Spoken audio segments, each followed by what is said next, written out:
राजेंद्र पटवा। निकला गे रानी वाली उमरिया तुर चढ़ती जवानी निकला गे रानी वाली उमरिया तुर चढ़ती जवानी निकला गे रानी निकला गे रानी निकला गे रानी निकला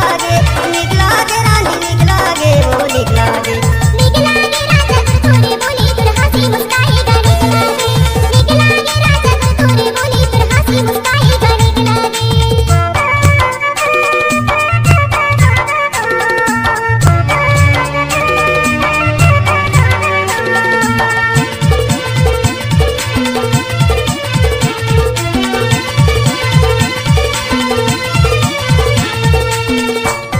डीजे राजेंद्र पटवा। जंगल काटेला लकड़ी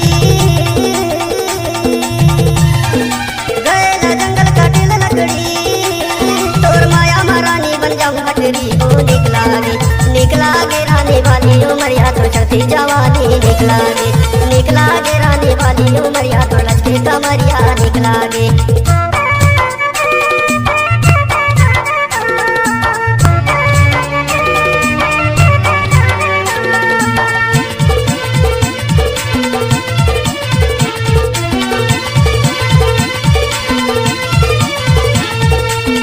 डीजे राजेंद्र पटवा।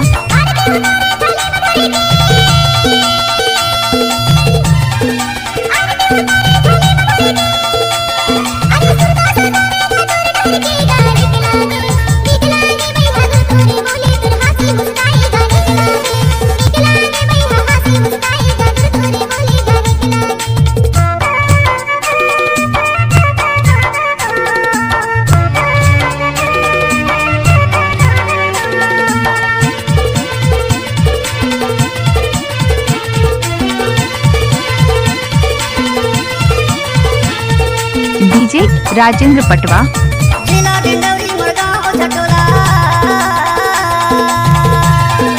जिला डिंडौरी मुरगांव झटोला अबे वो रानी खावा भुटोला निकला गे रानी वाली उमरिया तो चढ़ती जवानी निकला गे रानी वाली उमरिया तो लचके कमरिया निकला गे रानी निकला गे रानी निकला गे रानी निकला गे वो निकला गे।